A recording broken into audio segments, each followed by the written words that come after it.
All right, I'd like to welcome Chapo. This is Chris Quiroz. He trains out of Dominate down in Green Valley, Saurita, South Tucson, whatever you want to call it, right? He trains out of Pete Rodriguez's gym. And he's going to be competing on relative short notice here, up a couple weight classes.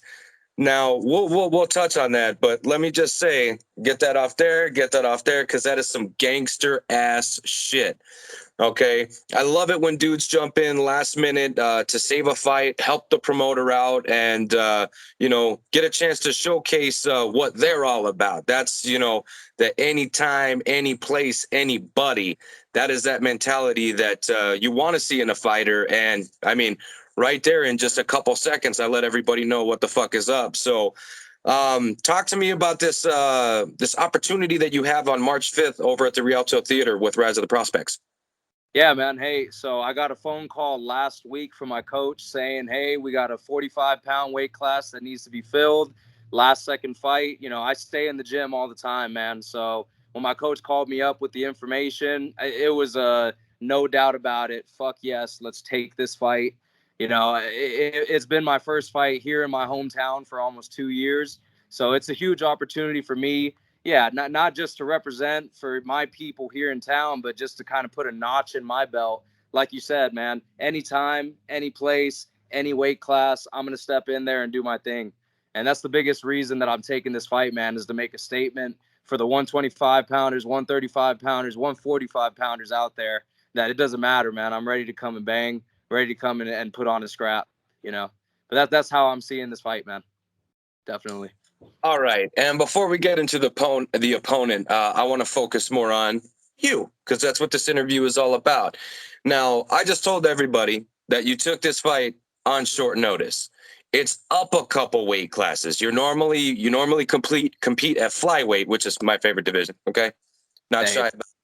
But you're also undefeated. Now, undefeated fighters, not all of them, okay, but most would try to protect that record and not, do something as careless as taking a short notice fight a couple weight classes up. So, God damn it, you are gangster.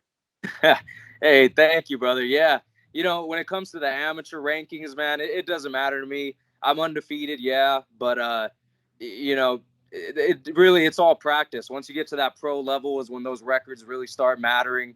And the way I see it, man, it's all experience. Maybe I go in there and the guy's stronger, tougher than I expect. Now I know, hey, when I go pro, I'm definitely not going to want to fight in that weight class. So I mean, when it comes to protecting my record, man, I could care less.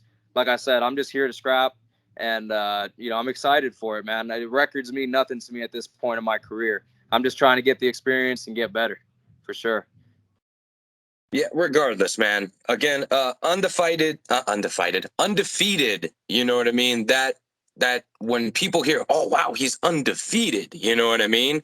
And again, for you to just say, "Nah, you know what? I can make 45 in a couple days, sure." Sign the Right. contract. I don't even give a fuck what his name is. Like, just oh man, that fucking jacks me up. That really fucking jacks me up. Hey, I'm glad to hear it, man. I hope the rest of my fans out there, supporters, feel the same way. The way I see it, man, as long as I go in there and do what I do best, it doesn't matter the weight class. I'm gonna remain undefeated after March 5th this weekend. You know, that's the plan. All right. Well, again, the short notice stature of this fight, not us, because we're a Right. couple short here. But what were you able to learn about your opponent, or at this point, does it even matter? At this point, a week's notice fight, there's so little game plan you could really put together for the fight itself. I understand that he's, I think, a purple belt in jiu-jitsu. He hasn't fought in over 3 years, I want to say, which means nothing to me. If you can fight, you can fight. Doesn't matter how long of a layoff you have. But we're not too concerned about what the other guy's going to do this weekend. I know he trains out of a gym here in Tucson, Rise Combat Sports. They put out some great athletes. Casey Kenny, uh, Jose Alday. They got some good guys over there, but we do as well. So, I mean, when it comes to his skills, his techniques, I'm just going to, roll with the punches, roll with whatever he has to throw at me, and just assert my game plan, my strategy of fighting right off the first bell, man. So I could care less what he does, you know? Man, I like the confidence. You're definitely not lacking there. There's a lot to like about this entire situation, and coming home with the W is just bloop, that cherry on top. You know what I mean? Wow. That's the plan, man. Yeah. I mean, I always say that for every fight. I'll do anything it takes to come out with that win, man. I'm ready for war, ready for battle. So, I mean, you know, it's like driven in me, man. I'm a hard motherfucker at times, but you know, I try my best to be humble, try my best to not let my confidence, you know, portray too far. And I'm just ready to scrap, man. Ready to scrap. Okay, and again, when we get this W on March 5th over at the Rialto, what do you think will be next? I know we don't like to look past the opponent, but you're right at that, experience level for amateurs where you start thinking pro. Do you think that's something that's you're pretty close to the future? Or is that something you leave in up to your coaches? I'll tell you what, with the fights that we've taken in Florida, we've had some good connections out there with first round management. Actually, after my most recent fight, that was back in November, I was offered a contract with first round to start my pro career. Yeah.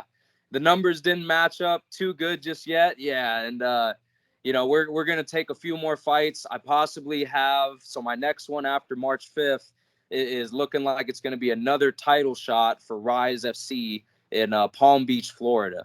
And that could possibly be coming up in April. We're just waiting on the confirmation of opponent. And so that's kind of another reason why I took the fight, man. You know, it's like I'm waiting, been waiting since November, have nothing scheduled until April. It's like, hey, yeah, I'll go in there and get some rounds in. You know, so don't want to look past my opponent this weekend. Respect to him. But I do possibly have another title shot or title defense in my future coming up in April. So after that, I'm looking to go pro, man. I'm trying to make some money. So let's get it. Hey, man, I feel you. I feel you. Back in my day, I don't even think amateurs had sponsors. You know what I mean? I think Right. we just went out there and caveman that shit. Oh yeah, man. Smokers for days, you know, it doesn't matter. But So, again, you're new to the Head Kick audio interview, which is something that I love because then I get to surprise the new guests. Now, nobody comes on my show and doesn't get to answer this question. So I would like to know how you are going to celebrate your win with your post-fight victory meal. post-fight victory meal. You know what, man? If you're a local to Tucson, Arizona, you've heard of minidito, and that's always a tradition of mine, man. Yep, that good hometown Mexican food, man. So hey, after I get this win this weekend, I'm definitely going to be hitting up minidito, getting myself a nice big plate of Mexican food, and you know, hopefully, if it all goes planned, man, a nice burrito, carne asada, whatever, birria, it doesn't matter, man. I'm gonna go and just tear it up for sure. But You know, I've been there and they got that presidente, the what Bill had or whatever the hell. And I tell you what, I may be small, but I could tear maybe two of them up. at least, man, no leftovers coming home. You're gonna tear it up right there. But Exactly.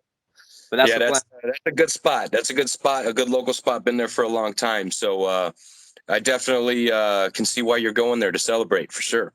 It's a tradition, man. After every fight I've had, I always go there with the family and kind of kick my feet up and enjoy, you know. So hopefully I get to do that again this weekend, man. Well, I'll tell you what. While you're there, now I don't know. She's probably not even listening. When my wife goes, she orders this tamarind margarita. Oh yeah, man. My girl loves that. Yep, she's right over Yeah. here with me. Yep, she loves that. Yeah, I'm telling you, I had a drink of that, and I'm like, God damn, that's pretty damn good. That's pretty Too, damn good. too good. That's funny. All right, my friend. Look, the fight is on March 5th. Weigh-ins are tomorrow. So that's obviously the first fight, but moving up, I mean, that's not going to be an issue there. But either way, safe trip to the scale. But the fight is on Saturday night. I'm not going to be the commentator for this card, but I am going to be there in person because I reside here in Tucson, so why the fuck would I miss it?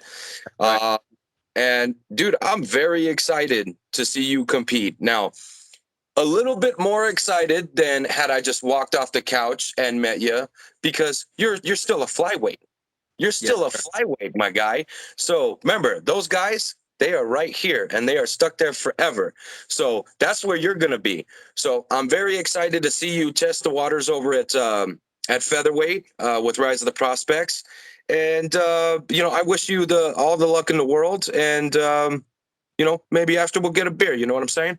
Hey, that'd be awesome, man. I'll be looking for you in the crowd. And hey, thanks for supporting, man. I look forward to meeting you. That's for sure. All right, not a problem. And before I let you go, would you like to thank anybody? Hey, I'd just like to thank all my sponsors, man. My family, my girlfriend, everybody who supports me through this crazy fight career. I know it's just the beginning, but your guys' support and love, it keeps me going every single day. And besides that, man, I just want to thank everybody out there that's tuning in to this podcast, because you guys are the reason we do it. The fans, the people who watch every day. Without them, man, we don't have anything to do. We don't have a job to do. So, thank you guys. Of course. All right. Again, you can catch Chapo at the Rialto Theater on March 5th, competing at featherweight. You heard that right, at featherweight, for the Rise of Prospects first cage series fight. So be there. I'll be there. He'll be there. Let's just all go. Like, fuck it. $40. That's not much. That's not much. That's right. Catch you guys this weekend. All right, man. See you in a couple days. Hey, take care, brother. Thank you. You're welcome, sir.